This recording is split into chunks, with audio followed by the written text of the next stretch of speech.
साथ आध्यात्मिक विकास भी। विद्या भारती एकमेव शिक्षण संस्था भारत की नहीं, दुनिया की एकमेव संस्था है जो कि बच्चों के व्यक्तित्व के समग्र विकास के लिए, उनका भौतिक विकास भी हो सके, अपनी न्यूनतम भौतिक आवश्यकताओं को भी पूरा कर सके, लेकिन उसके साथ ही साथ अपनी आध्यात्मिक आवश्यकताओं को भी पूरा कर सकें। इसके लिए उनके व्यक्तित्व का विकास करती है, उनके अंदर सारे गुणों को इनकलकेट कराने की, उनके अंदर चित्त में बैठाने की वो कोशिश करती है। साथियों, आज के समय में अगर हम शिक्षा की बात करें तो यह कहना बिल्कुल गलत नहीं होगा कि शिक्षा सर्वाधिक बदलावों वाले क्षेत्रों में से एक है। आप देखिए कि पिछले कुछ दशकों में शिक्षा का स्वरूप जिस तरह से बदला है वह अपने आप में बहुत ही अद्भुत है। साइंस और रिसर्च ने शिक्षा को हमारे समाज की जरूरतों के हिसाब से ढाल भी दिया है और आप में से कई लोग अपने बच्चों को पढ़ते हुए देखते भी होंगे। यह जो लगातार शिक्षा प्रणाली बदल रही है, उसने एक तरफ तो पढ़ने के तरीके को बदला है, दूसरी तरफ यह भी परिवर्तन आया है कि आज किसी सब्जेक्ट को आप दूसरे सब्जेक्ट से अलग करके नहीं देख सकते। आज मैथमेटिक्स हो, साइंस, एक दूसरे से यह दोनों जितना जुड़े हुए हैं, उतना ही सोशल साइंस और साइकोलॉजी भी एक दूसरे से ये जुड़े हुए हैं।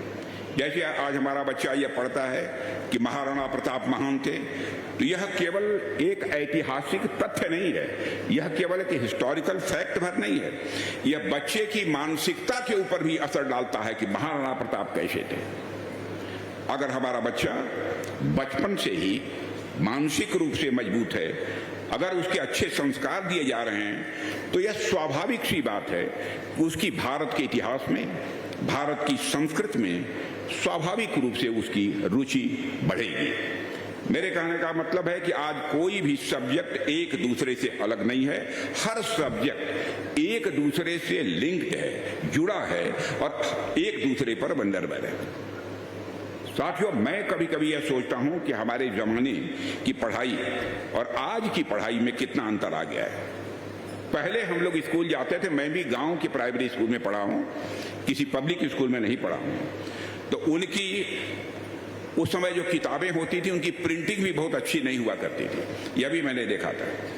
पहले हम प्रिंसिपल साहब की या हेडमास्टर जो प्राइमरी स्कूल में रहा करते थे, उनकी मेज पर कोई ग्लोब देखते थे तो लगता था कि यह कोई जादुई गेंद है। ग्लोब देखते थे हम लोग बच्चे थे तो लगता था कोई जादुई गेंद है, जो बिरले लोगों के ही पास होती होगी, यह धारणा हम लोगों की थी। आज के बच्चों को देखता हूं तो हर कक्षा में ग्लोब घूमता हुआ नजर आता है। बच्चे उस पर हाथ फेर कर बतला सकते हैं कौन द्वीप, कौन महाद्वीप और कौन देश कहां पर स्थित है, इसकी जानकारी आज के बच्चों को स्वाभाविक रूप से हो जाती है। अब यह सब सारी बातें आम हो गई हैं। मुझे याद है कि हमारे समय में अगर कोई साइंस के लैब का नाम भी लेता था तो गांव गांव में उसकी चर्चा होती थी, लैब में काम करता है, प्रयोगशाला में काम करता है, प्रयोग करता है। जैसे कोई अजायब घर हो, लैब हो चाहे अजायब घर हो, इसमें कितने इतने शीशे हैं, शीशे कितने शीशे की बॉटल्स हैं। केमिस्ट्री का जब एक्सपेरिमेंट होता है तो आप जानते हैं बॉटल में बहुत सारे केमिकल्स रखे रहते हैं, तो यह सब चीज ट्यूब्स रखी रहती हैं। इन सब सारी चीजों की चर्चा बच्चों में भी होती थी और बच्चे बड़े शान के साथ घर जाकर अपने माता पिता को बतलाते थे कि हमारी लैब में, हमारी प्रयोगशाला में इतनी बॉटल भरी हुई रखी हैं, इतनी ट्यूब रखी हैं। और उन इक्विपमेंट से परीक्षण भी होता है, या तो हम लोग छोटे बच्चे थे तो कभी सोच भी नहीं सकते थे, लेकिन आज तो हर स्कूल में लैब है और आज बिना लैब के तो स्कूल की शिक्षा पूरी हो ही नहीं सकती है, जहां तक मैं समझता हूं। और यह जो बदलाव हम सब साथियों देख रहे हैं, इसके पीछे दशकों की मेहनत इसके लिए जिम्मेदार है। लेकिन बीते कुछ वर्षों में शिक्षा के क्षेत्र में हमें और भी परिवर्तन देखने को मिले हैं। हमारे जमाने में कोई एक किताब हमें ढूंढनी होती थी, हम पहले अपने आसपास के लोगों से मांगते थे। आपके पास भी नहीं मिली तो अपनी लाइब्रेरी में हम जाते थे। लेकिन आजकल हमारे बच्चे तो पूछना नहीं है, इंटरनेट पर जाए और अपनी उंगलियों को घुमाया, जो भी जानकारी हासिल करना चाहते हैं वह जानकारी वह हासिल कर लेते हैं। इतना बड़ा परिवर्तन पहले की अपेक्षा आया है।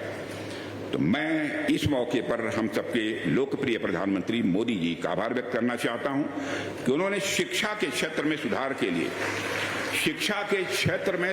के लिए एक मजबूत इरादे का परिचय दिया है, दृढ़ इच्छा शक्ति का परिचय दिया है। और मैं चूंकि शिक्षा जगत से जुड़ा हूं, देवियों और सज्जनों, मैं जानता हूं कि एजुकेशन में रिफॉर्म लाना, शिक्षा क्षेत्र में सुधार करना यह कोई आसान काम नहीं था। कई कमीशंस बने, कई कमीशंस की रिकमेंडेशंस आई हैं, लेकिन शिक्षा में जिस प्रकार का सुधार अपेक्षित था उस प्रकार का सुधार नहीं हो पाया। मुझे याद है कि जब मैं उत्तर प्रदेश का शिक्षा मंत्री था तो उस दौरान नकल पर नकेल कसने में कि मैंने एक व्यवस्था की थी। शायद जो पुराने लोग होंगे उन लोगों की इस बात की जानकारी होगी। पहले हालत यह थी हमारे उत्तर प्रदेश की शिक्षा व्यवस्था की, 75%, 80% हाई स्कूल इंटरमीडिएट का रिजल्ट आता था, 60% से कम तो आता ही नहीं था। मैंने पता लगाया शिक्षा मंत्री बनने के बाद कि मास कॉपिंग हो रही है।